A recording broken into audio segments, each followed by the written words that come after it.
Hello there friends and welcome. For today's Pathfinder Enhanced Guide we have an updated Warpriest build, and we'll be going with CULT LEADER to combine a lot of stacked features in just one neat little package. Sneak attack progression, divine spellcasting, weapon enhancements, great self buffs, and of course the highest base weapon damage possible. While it doesn't show on your character sheet during combat, you'll be able to see how truly big it is. Our KUKRIS, who are by default just 1d4 weapons, will become 4d8. That's equivalent to almost 3 great swords in just one KUKRI. And when you combine this build with the TRICKSTER and the Legend Mythic Path, you'll also cap out on your attacks per round for a massive amount, higher than 10 even, with great damage per hit and critical chance as well, 55%. So without further ado, let us get into our Warpriest guide. Alright, so the Warpriest class actually has a lot of unique features. For starters, Sacred Weapon. This will let them continuously increase the base damage of whatever weapon they have. According to this chart you can check here. So the higher your Warpriest class levels, the higher your weapon damage. It's especially useful for low base damage weapons like KUKRIS or short sword and daggers, so they can eventually hit for even more than 2 great swords. By default, you only have Sacred Weapon in the same weapons of your Deity, but you can just get weapon focus into whatever other weapon to also apply it to them. Another very interesting feature is that despite having only medium base attack bonus, so like a Cleric and Oracle, they can qualify for feats as if they were high base attack bonus. For example, a fighter would be able to get outflank as early as level 4. For the Warpriest, the same. On the other hand, a Cleric or Oracle can only get it at level 7. They do get a lot of bonus feats too, depending on your archetype, and can even pick the fighter-specific feats like weapon specialization and greater weapon focus. They can cast divine spells up to level 6, which is fine for some self-buffs and utility. Lastly, they have access to blessings instead of domains. While they have the same name as domains, the effects are actually all different, as I will cover later on. Like a Magus, they also have an ability to enhance their weapons through Sacred Weapon. It works pretty much in the same way, even the properties are the same. You start with Elemental and Keen, which is very useful. You even get Axiomatic and Holy at level 8, so earlier than Magus, and this is also not reliant on your alignment. Even Brilliant Energy later on. The main downside is, unlike Magus, who can increase the duration of this ability to 1 minute per level, the Warpriest is restricted to just 1 round per class level, so only 20 at max level. While it is true you won't be able to turn your weapon enhancements for all trash mobs, at the very least you will have them for the battles that count, the bosses and the tough encounters. Unlike Magus, they can also enhance their armor. At the very least this one has way higher duration, 10 times the weapon one, for 1 minute per use. It's just that the benefits are overall kinda underwhelming. Outside of Fortification, which can block sneak attack and critical hit damage you receive. For this build, I'll be going with CULT LEADER. It is the most unique Warpriest archetype of them all, and certainly the one that offers the most useful stuff. You lose martial weapons proficiency, which doesn't really matter. We can just get proficiency for our weapon through our god selection. Most importantly, you gain sneak attack progression for free up to 6 dice, something none of the other Warpriest archetypes do. So this is actually one of the most stacked archetypes because of how much you can combine. You have spellcasting, decent attack bonus and feat selection, bonus feats, sneak attack, weapon enhancements, blessings. There's really a lot of stuff here. The major downside is they have way less bonus feats, right? Only 2 actually, one at 6 and one at 18. We'll make up for that by going Legend later on and starting as a human. They also have 2 very interesting unique features. Enthrall, which works as an area of effect Fascinate ability. Unless you are playing on Unfair, you can certainly catch some enemies with this. Fascinated enemies can't really do anything, they just stand there, but will resume attacking if you damage them. Last but not least, they have the highly useful Hide in Plain Sight ability, which lets you use your stealth ability to become untargetable even during combat. As a matter of fact, you even get bonuses to stealth as a CULT leader. So let's get started. For race, I strongly recommend you go with human for this build because, as I said, we will be very feat starved, since we lose a lot of the bonus feats by going CULT LEADER. And the legend feats, well, they come super late. For background, the classic street urchin and pickpocket, plus we are a cult leader focused on stealth, so why not? As far as ability points, strength will be our main attribute despite the fact that we'll be dual wielding. Start with 20 since we'll be going with legend. You can safely dump both intelligence and charisma. Even if you didn't go with a human, you would still have enough skill points as a cult leader. I would then go with 14 wisdom, the rest you can easily get through headbands, so that you can cast all of the spells. I do recommend you start with 15 dexterity just so you can qualify for the first dual wielding feat. The other ones we can easily acquire through bells that enhance dexterity before leveling up. The rest of the points can go into Constitution, and well, since we have some leftover ones, you might as well get either 8 Intelligence or 8 Charisma.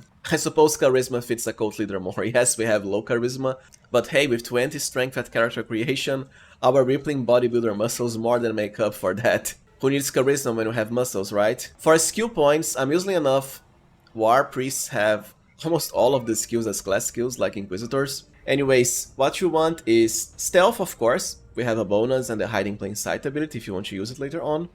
Plus decent dexterity too. And Legend will increase it even further. The other skills are up to you. Just pick the ones your other characters won't cover. For example, Mobility or Trickery. Or Lore Religion, which I think is very fitting for a priest character.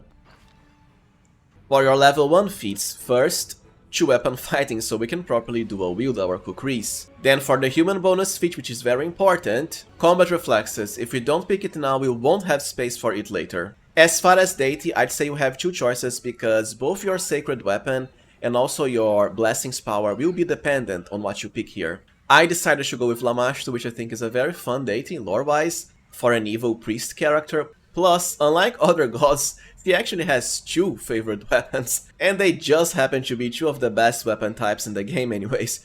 KUKRIS for massive dual wielding critical range, and Falchions which have amazing critical range too for two-handing if you want. Her blessings are also rather decent, especially strength. You can also pick Gorum, it's just that greatswords aren't that good in Wrath, and well, we can't dual wield them. Sadly, we don't have the monkey grip fit in Pathfinder. Anyways, Gorum has Destruction and Strength, 2 of the best blessings. But you would have to pick Weapon Focus Kukri during feat selection to get your Sacred Weapon bonuses to apply to them. Something I find a bit annoying because, like I said, this build is very feat starved, so I'll just be going with Lamashtu. Unfortunately, unlike Gorum, you can't really choose to cure allies, you'll have to choose Inflict, which is rather subpar. As far as your blessings, Strength is the way to go. As a swift action, you can increase your attack rolls by a massive enhancement bonus equal to half your Warpriest class levels. Amusingly enough, it seems to be based on true level instead, so as a legend, you can go for even plus 20 enhancement value, which is insane. And this enhancement value will stack with your weapon enhancement too.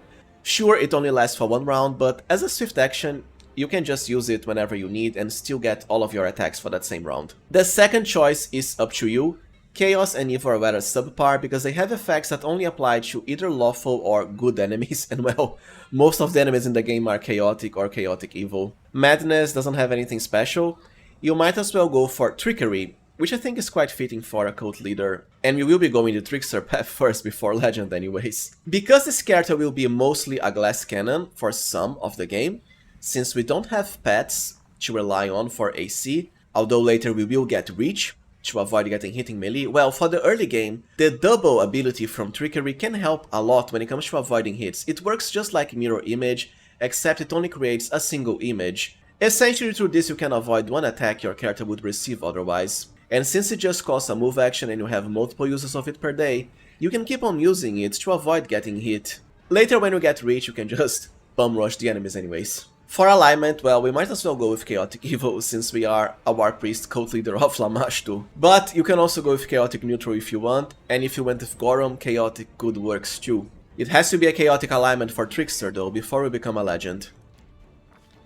For level 3, it's very important that you pick Power Attack if you want to become a legend without having to respec later on. Just like with my previous Dual Shield Basher build, we are picking this earlier just for legend, and once again, you shouldn't really activate this early game, because the penalties to attack rolls can be a bit annoying when you are also dual wielding. Just save it for around level 10 plus. At that point you'll have more than enough bonuses to AB to make up for that. At level 4, be sure to increase Strength which is also what you should increase on all of the other levels, including legend ones. While you could potentially go with dexterity, I just don't think it's worth it. Dexterity has a Feats tax, something we can't afford, especially as a legend and a cult leader.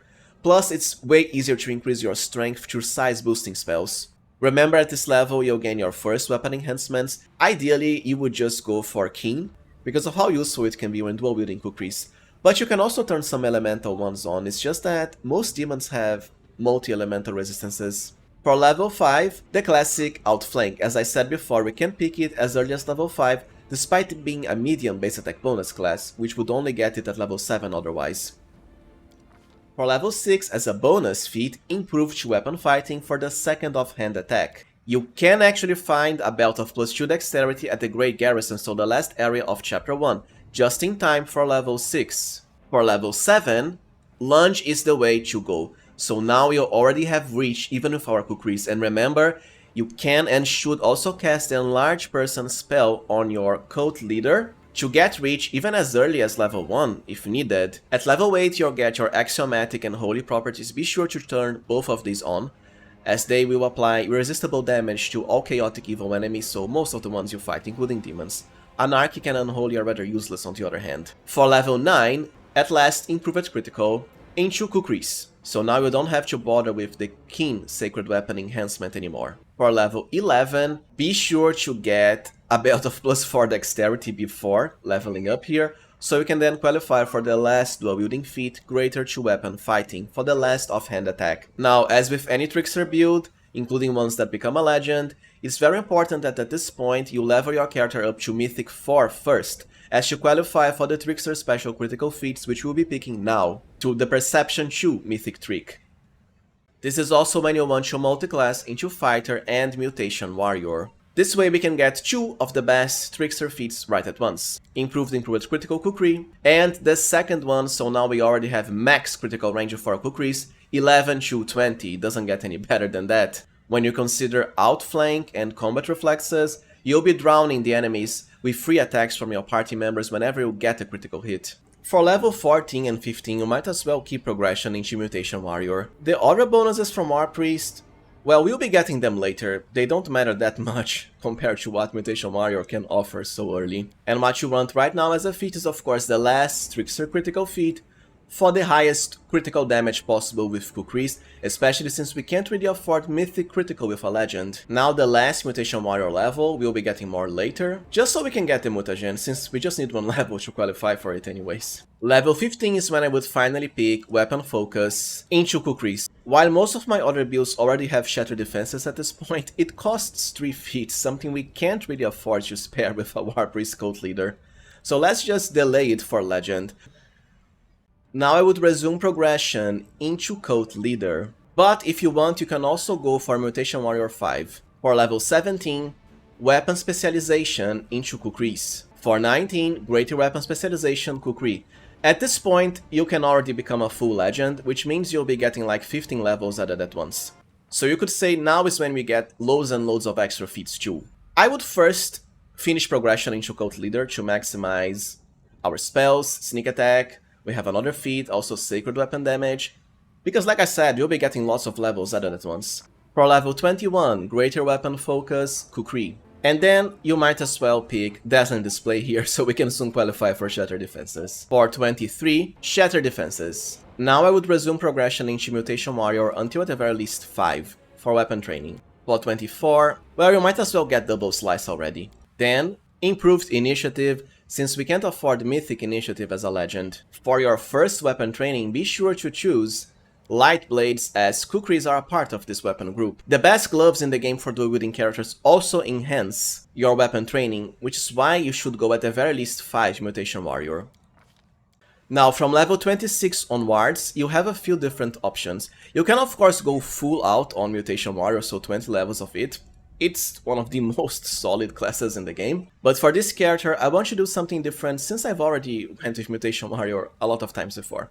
My choice will be Slayer. This way we can get even more sneak attack dice to make up for the fact that as a legend, we'll lose the extra ones granted from Trickster progression. So we'll still get around the same amount a rogue would with full sneak attack dice. Plus Slayer, like Fighter, is also a high base attack bonus class, which is amazing for Legend, for higher attacks per round and damage. Study Target is pretty useful too, the same for the Slayer talents we'll be picking now. Honestly, the only option here would be Spawn Slayer. Correct me if I'm wrong, but I think they finally fixed the Study Spawn abilities. There's of course Ranger and Demon Slayer too if you want. Even Cavalier and Gendarme. It's just that Spawn Slayer is the only one that will keep progressing your sneak attack dice while still retaining high base attack bonus. For level 27, Advanced Weapon Training Trained Initiative. Once again to make up for the lack of Mythic Initiative. And then Combat Trick. And you might as well get more feats since there are still some left to pick. Such as Cleave for now. Then at 29, Cleaving Finish for the extra attack per round. When dual wielding, well, it does matter, especially when you have lunge. Then Combat Trick, Great Cleave. For 31, Improved Cleaving Finish, which will become way better at the next patch. Then for another feat, well, you might as well go with Hammer the Gap, even if it's not that needed. At this point you have almost all of the feats you could want anyway, so why not? We still have plenty left to go as a legend. For 33, Accomplished Sneak Attacker. Then Combat Trick, Blind Fight. For 35, I'll just go for Advanced Weapon Training and Fighter's Tactics so we can get some teamwork feats, regardless of our allies having them or not. Now is when we also qualify for the Advanced Slayer talents at last. Be sure to go with Opportunist at first because it is essentially yet another attack per round. For 37, since we picked Fighter's Tactics before, Shake It Off. And then, for another Advanced talent, Wearing Strike to reduce the enemy's hit points even further through Constitution damage. Then for level 39, Precise Strike. For your last advanced talent, you have two options I'd say. You can go with Dispelling Attack, it's just that I don't think at this point it's that needed. Plus, as a legend you have access to a weapon that can instantly dispel enemies anyways, because of your massive character level. I would really just go for Familiar and Hair for even more initiative. Alright, now let us cover Mythic Progression for our Warpriest Trickster Legend. For the first ascension you have two choices. Close to the Abyss can always help because it gives you an extra gore attack and you get to apply sneak attack, also your strength modifier to it. Essentially it's an extra attack per round. On the other hand you can also go with Bit of Fun to grant you some mirror images. I would rather Close to the Abyss because as far as the mirror image from Bit of Fun, we already have something similar through our Trickery domain. Plus, at this point, you'll be close to getting Reach. As far as the extra attack though, there really is no other way of replacing it. For Mythic level 1, Last Stand will almost always be the best for characters that want to become a legend. Almost all of the other Mythic abilities, they are reliant on Mythic ranks. Legend only gets up to Mythic 2, so they will be reduced in power. Last Stand on the other hand always works at full power. Plus the benefit is extremely powerful, especially for this character since we won't have a pet to rely on for AC. For Mythic level 2, if you don't want to respec before becoming a legend, go with Mythic Power Attack, which is why we picked it so early. Otherwise, if you're fine with respecing later, Mythic 2 Weapon Fighting would be the best choice early on. For the other choices while you are still a Trickster, it's just the usual Trickster package. At Mythic 3, Knowledge Arcana 1. At Mythic 4, Perception 1 and 2 Mythic Tricks, which is very important. Also, Ever Ready as a Mythic ability at 3, Mythic Critical at 4. The other ones don't really matter much, and you'll be losing them as a legend anyways. Alright, now let us cover gear for our CULT LEADER Warpriest Legend. Well, it's going to be the usual package for dual wielding characters. So for the Amulet Valexius for the highest strength possible, especially as a legend, close to 70 even. Chainmail of Camaraderie for the highest bonus when flanking enemies, especially important for dual wielding characters because it's applied on all hits. Wandering Conman for bonuses to attacks of opportunity to make up for the fact that as a legend we can't get the Ever Ready mythic ability. When it comes to belts, at first belts that increase strength, but be sure to equip belts of dexterity for the remaining 2 dual wielding feats as I explained during normal progression. Of course, ultimately you can just go with +6 physical perfection for all your physical scores. For gloves, Fencer's Gift, for extra dual wielding damage, especially since we get further bonuses to weapon training too. Boots don't really matter, go with either Stampede for a bonus when charging, or just Ronak's Sacrifice. The usual helmet and glasses package, I mean at the beginning you can go with Headbands of Wisdom, but eventually just Hat of the Bitter End for even higher AB, and you later combine it with Broken Trickster for an extra boost to Wisdom, which does have some synergy with a few Warpriest abilities and spells. Just Cloaks of Resistance with the highest modifier, both the Legend and Trickster Cloak are subpar. The Ring of Triumphant Advance as always for the maximum morale bonuses, together with Guiding Star to make up for the lack of Mythic Initiative. And the Bracers just the usual heavy hand for even higher offhand kukri damage. Now let us cover weapons and Quickslots. I decided to go with KUKRIS because they are light weapons and when dual wielded have the highest critical range possible. The best one overall is still the Shock Flaming Corrosive kukri you can find in Larilus Laboratory. The triple elemental damage can help because at the very point you can find this kukri, so chapter 3, you can also combine it with the Bane of Spirit Ring. You can equip it on any other character to activate on your Warpriest. And well, it will convert all of your damage into irresistible, including the elemental procs. So our character can eventually end up with a massive amount of extra damage. For the offhand, a Stringent Pacifier, as it comes with an extra 2d6 points of acid damage, once again all converted into irresistible. As you can only find this kukri at chapter 4, earlier you can also go for Finion, especially very early game, and the Radiant kukri +1 found at chapter 2 inside Leper's Mile, for an extra 1d6 points of irresistible damage against any enemy. As far as Quickslots, Old Grimoire, just if you want extra spell slots for your level 1, 2 and 3 Warpriest spells. At the very least you'll have lots and lots of extra Divine Favors which can help a lot early on. Lucky Dice just for minor bonuses. Extend Metamagic Rods, most importantly to extend Eagle Soul. Even if you aren't good aligned, so long as you are under freedom of movement, you will be immune to the Staggered debuff. And also Divine Power for even higher bonuses to AB and damage. Jarsegex for even more irresistible damage on hit. The Signet of House Vespertilio can be used to increase any skill you want. And that's pretty much it. Well, actually, while we didn't go with a pet class, you can just get the Triceratops pet Bismuth through the Triceratops statuette at chapter 2 anyways. So you can ride it if you want. Well, so this was it from my updated Warpriest Cult Leader Legend Guide. If you found it useful, as always, please remember to like, subscribe, and also consider becoming a channel member. I really appreciate your support. Thank you for watching, and see you next time, friends.